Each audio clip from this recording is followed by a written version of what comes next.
salaamullaahi calaykum halkani waa dunida TV qodobada aad ku daawan doontaan warkeenana waxaa qayb ka ah dagaal siyaasadeed u dhaxeeya xasan sheekh maxamuud iyo ra'iisul wasaarihii qoreed ee Soomaaliya xasan cali kheyre oo qarxay iyo arrimo siyaasadeed oo dib u soo cusboonaaday afilla Soomaaliya oo diiday inay bixiso mushaarka xildhibaanada iyo xasan sheekh maxamuud oo damin siyaasadeed u dhigay xildhibaanada baarlamaanka Soomaaliya al-shabaab oo dishay wiil iyo gabar wada dhashay iyo arrin naxdin oo ka dhalatay ciidamada dawladda federaalka Soomaaliya oo wacad ku maray in Itoobiya tilaabo degdeg ah ka qaadi doonaan haddii ay isku daydo in ay Soomaaliya ku soo xadgudubto qodobadaas iyo qodobo kale oo daahsoon ayaynu ku faaqidi doonaa warka dunida TV oo diyaar garooba haddii ay tahay markii kuugu horeysay aad soo booqato waxaan moogaanaa subscribe saarato YouTube-kan kana mid noqoto saaxiibada ku xiran hasanad aynu ka horeyno madaxweynaha jamhuuriyadda federaalka Soomaaliya xasan sheekh maxamuud oo golihiisa wasiirada maalmihii ugu dambeysay la tashiye ugu jiray ayaa khilaaf siyaasadeed oo u dhaxeeya asaga iyo xasan cali kheyre waxa uu si adag ugu dhaxmaray baraha bulshada khilaafka labada nin ayaa yimid kadib markii xasan cali kheyre uu waayay ballanqaadyo siyaasadeed oo hore loola galay xilligii doorashada sidaynu ku helay wargala madaxweynaha Soomaaliya mudane xasan sheekh maxamuud ayaa la soo wariyay inuu iska diiday dhowr xubnood oo uga yimid dhinaca xasan cali kheyre kuwaas oo loo doonayay inay noqdaan wasiiro iyo sidoo kale ra'iisul wasaare ku-xigeenka oo doonayay inuu noqdo shakhsi ay saaxiibo yihiin xasan cali kheyre qoraalkii macluumaadiyada kala duwan ee aynu helay ayaa sheegaya in madaxweyne xasan sheekh maxamuud uu si toos ah ugu sheegay xasan cali kheyre in golaha wasiiradu ay noqon doonaan kuwo ku yimid la tashiye ay sameeyaan madaxda ugu sareysa dawladda sidaas darteedna aysan suurtagal ahayn in dad dawladda ka baxsan ay saameyn ku yeeshaan waxyaabaha sida gaarka la iskugu qabtay waxaa ka mid ah wasiirka ka imaanaya dhinaca beesha mursade oo madaxweyne xasan sheekh maxamuud uu siiyay xasan macalin oo saaxiib dawla ah xasan sheekh maxamuud mudana ka tirsanaa xisbiga dalijir ee ku biiray xisbiga uu hogaamiyo xasan sheekh maxamuud ee UPD baraha bulshada ayay taageerayaasha xasan cali kheyre iyo madaxweynaha jamhuuriyadda Soomaaliya isku weydaarsadeen hadallo u muuqda intooda badan inay yihiin kuwa dagaal siyaasadeed isla markaasna dhaleecayn ay dusha iskaga tuurayaan siyaasadda ku aada dhinaca karkarinta dawlad dhiska Soomaaliya ayaa loo arkaa inay keenayso khilaafkan iyadoo madaxweyne xasan sheekh maxamuud uu inta badan golaha wasiirada ka safay saaxiibadiis halka ay dibad joog yihiin xubnihii ka imaanaya dhinaca madaxdii la tartantay gaar ahaan kuwii ka midka ahaa madashii ku midowday madaxda isku tagtay ee midowga musharaxiinta kuwaas oo xasan sheekh maxamuud ku taageeray inuu madaxweynaha dalka noqdo si kastaba ha ahaatee xasan cali kheyre ayaa ku andacoonaya in dhaqaale fara badan doorashada ay uga baxday isla markaasna xasan sheekh maxamuud uu siiyay codad badan oo xildhibaanadii taageersanaa wareegii ugu dambeeyay sidaas darteed uu filayay inuu helo shakhsiyaad badan in loogu daro golaha wasiirada filla Soomaaliya ayaa lagu soo waramayaa inay diiday inay bixiso mushaarka xildhibaanada baarlamaanka Soomaaliya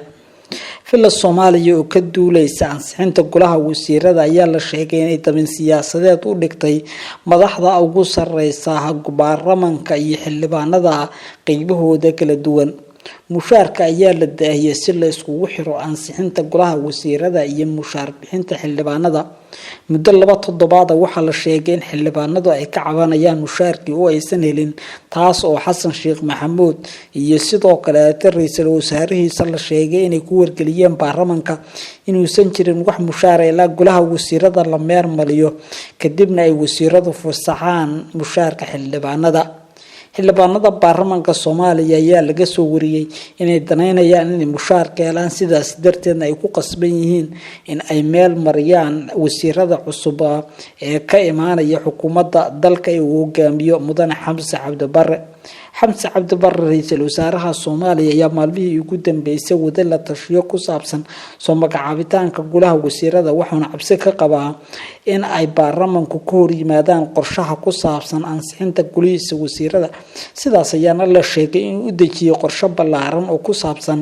in xildhibaanada aan la siin wax mushaar ah ilaa iyo inta laga ansixinayo golaha wasiirada qaar ka mid ah xildhibaanada ayaa la soo wariyay inay dhaliileen habka madaxweyne xasan sheekh maxamuud golaha wasiirada uu ku xushay waxayna doonayaan in dib u habeyn lagu sameeyo wasiirada qaarkood taas ayaana la soo wariyay in xasan sheekh maxamuud ay ku kaliftay inuu mushaarka joojiyo xildhibaanada ilaa iyo inta laga meel marinayo golaha wasiirada ururka al-shabaab ayaa dilay wiil iyo gabar wada dhashay taas oo dad badan naxdin ku abuurtay kooxda al-shabaab ayaa goob fagaara ku yaala deegaano hoostaga magaalada Ceelwaaq ee gobolka Gedo waxay ku dileen wiil iyo gabar walaala shabaab ayaa Cabdisalaan Cusmaan Buraash iyo Aamin Cusmaan Buraash oo walaala ku tugtay deegaanka Gariley oo hoostaga degmada Ceelwaaq ee gobolka Gedo walaalaha tugtaan al-shabaab ayay ku eedeeyeen inay u basaasayeen dowladda Kenya waxaana goobta toogashada ay ka dhacday iskugu keeneen dhammaan dadkii ku noolaa deegaanka ehelada labada marxuumna ay ku jireen bayaan ka soo baxay kooxda ayaa lagu baahiyay warbaahinta taageerta ay ku sheegeen in dadka lagu dilay deegaankaasi ay ahaayeen sirdoon la shaqeynaya dowladda Kenya deegaanka Gariley ee walaalaha lagu toogtay waxa uu ku yaala xuduud beenaadka Soomaaliya iyo Kenya kooxda al-shabaab ayaa waxa ay sheegeen in sidaas oo kale deegaanka Buuley ee gobolka Baay ay ku dishay 7 nin kuwaas oo ay ku eedeysay inay u basaasayeen dowladaha Soomaaliya iyo Mareykanka iyo maamulka Koonfur Galbeed al-shabaab dhinaca kale tan kooxda ayaa weeraro waxa ay ku qaaday deegaano dhaca xuduudka Kenya halkaas oo la sheegay in lagu dilay ajaanib wada mashruuc dhismaha gobolka Lamu ururka al-shabaab waxay kordhiyeen weerarada ay ka geysanayaan deegaanada dhaca xuduudka Soomaaliya iyo Kenya